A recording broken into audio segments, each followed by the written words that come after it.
Arlecchino fans rejoice, she's almost here. She's looking to be a very powerful DPS, but not all units are perfect. How's it going, everyone? This is Kay, and I'll break down some pros and cons you should consider before pulling. Arlecchino is an on-field pyro DPS character who utilizes Bond of Life to enhance her own damage. Her primary form of damage will be from her normal attack talent. When her Bond of Life is 30% or more of her max HP, Arlecchino will enter an enhanced state where all forms of her normal attack talent gets Pyro Infusion. When Arlecchino is in her enhanced Red Death state, enemies will deal more damage based on her attack times her current Bond of Life. Hitting enemies with her normal attacks would decrease her bond by 7.5% every 0.03 seconds. When her bond is drained, however, Arlecchino's skill cooldown decreases by 0.8 seconds, so her 30-second cooldown will be a lot less. Her elemental skill deals AoE and will also inflict the Blood Debt status to enemies hit by it. The Blood Debt lasts for 30 seconds and will deal 1 instance of pyro damage every 5 seconds with a max of 2 hits. So more damage, and her passives will also encourage you to wait 5 seconds. Now, how she generates Bond of Life will be from her E skill. When using a CA or her burst, she will absorb the blood debt that was afflicted on enemies. Each one she absorbs generates 65% Bond of Life. The max bond percentage she can have is 145% of her max HP. You will have a 35-second time frame to gain the Bond of Life after using her skill, so this gives you time to use support units in between. Using her skill again will reset the time frame and bond value she could gain. Using her elemental burst deals AoE pyro damage and absorbs any blood debts and refreshes her E skill, so you'll typically use this at the end.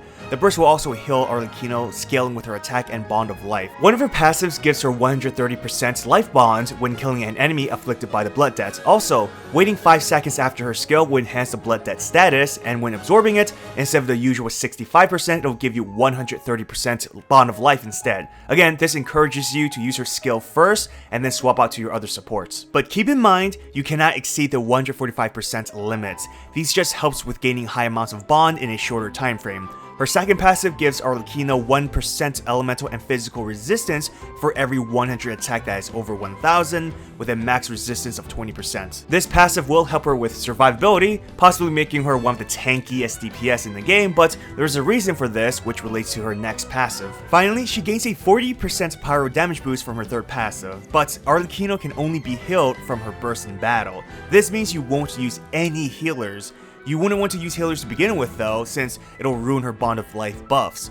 This does mean you'll have to prioritize a strong shielder or dodge enemies' attack for survivability. At C1, it'll enhance her Red Death state by 100%, so naturally more damage. On top of this, her interruption resistance increases when using normal attacks while in her Red Death state. There were some issues with Arlecchino being knocked back in battle, nothing compared to Neuvillette or Skara, but if you don't intend on using a shielder, then this can help tremendously. Now, this doesn't mean she won't be interrupted at all, it just helps, so this isn't to say C1 is enough to replace shielders in general. Regardless, her damage output will get a significant boost. At C2, the blood debt will automatically become blood debt dues, meaning you won't have to wait 5 seconds to gain the 130% bond. Additionally, Arlecchino will unleash a big AoE attack upon absorbing the blood debts. This new attack can only be triggered every 10 seconds and can be quite powerful for Vape or Melt. So C2, even C1 is a good stopping point. Going to C4 isn't really worth it since you're spending all that money and the effect isn't really that great.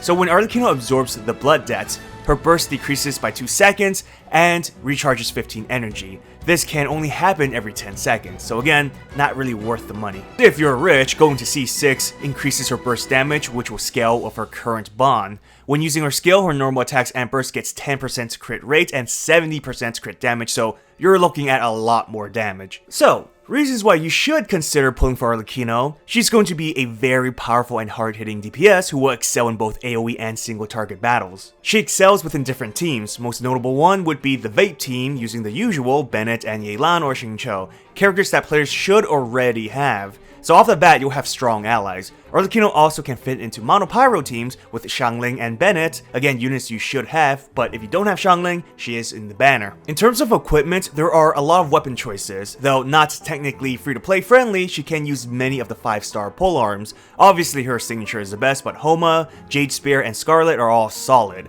Even the Deathmatch is a strong choice, so if you have any of those, damage is pretty good. Since she's an NA attacker, the Gladiator set can be her second best, so if you've played this game for a while now, you should have very strong substats for the set already, which means you don't need to waste time farming for new sets. And since she's a typical crit damage dealer, again, you will immediately have strong artifacts for the Gladiator sets if you've been farming or playing this game for a while. This is of course if you don't care about min-maxing damage. Finally, Arlecchino can be used for traveling across the open world. The thing is, sprinting just doesn't do it anymore.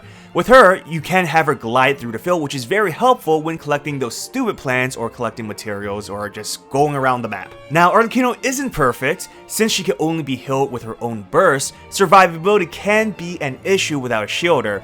There are two alternatives for you to survive. Dodge attacks, which will result in lowering your overall damage each rotations, or kill the enemy so fast before they kill you. If you remember, thanks to her passive, she is more tanky, but having a shielder is the safer option. Now, it's not required, again, it's just safer. This also helps with interruption resistance. If you do decide to use Zhongli, for example, then you will lose out on damage potential since the 4th slot could have been used by another support like Kazuha. I mentioned this previously, but if you want to min-max the unit, the new Fragments artifacts will be her best. This means you'll need to farm a lot unless you get very lucky with substats. Whether you like grinding artifacts or not depends on the individual. I personally hate it, but this does mean it'll take some time before she's perfect. Again, you can use the Gladiator set in the meantime. Since she's a Pyro DPS, this does mean Arlecchino is competing in a very tough category. Other heavy hitters like Hu Tao, even Linny, off-field DPSs like Xiangling, basically she's fighting against tough opponents within her field, not to mention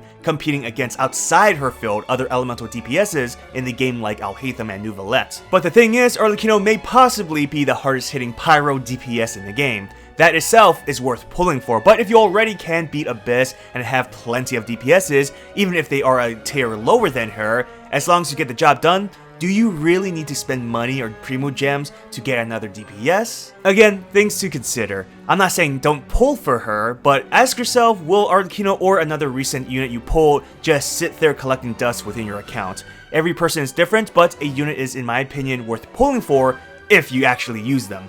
Or you just like collecting them. At the end of the day, I personally would recommend you pulling for Arlecchino. She's cool, powerful, and hot. All the reasons I need to personally pull for her.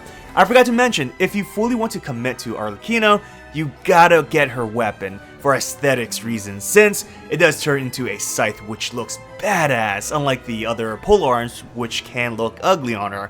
But comment down below to let me know if you're pulling for Arlecchino. Don't forget to hit that like button and subscribe to my channel for future Genshin and Star Rail videos. Good luck on your pulls, everyone. Till next time.